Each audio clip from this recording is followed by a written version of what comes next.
Brûler sa maison pour ne rien laisser à son ennemi. Les habitants arméniens du Haut-Karabakh ont commencé à quitter en partie cette enclave dont l'Azerbaïdjan prendra le contrôle dans une dizaine de jours. C'est ce que prévoit l'accord de paix signé par les deux pays au terme de plusieurs semaines de combats meurtriers.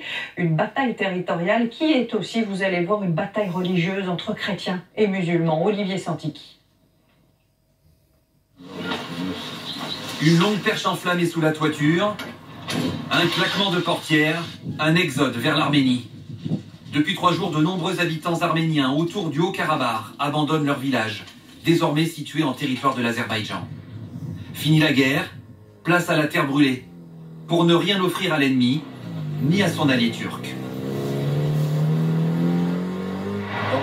Dois-je la laisser comme ça pour que les Turcs viennent y vivre?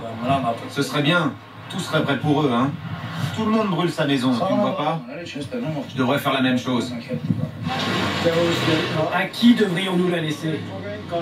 Aux terroristes? On pourrait laisser les Russes, les Géorgiens, les Anglais, les Français. Mais aux terroristes, aux Azéris qui ont commis un génocide? C'est bien ça? La région était sous contrôle arménien depuis une première guerre victorieuse contre l'Azerbaïdjan au début des années 90. Aujourd'hui vaincu, avec officiellement plus de 2300 morts, certains Arméniens pointent la responsabilité de leurs autorités. Tout ça, c'est de la faute du gouvernement. Nos enfants sont en Arménie, ils pleurent. Ils veulent revenir à la maison, c'est très difficile.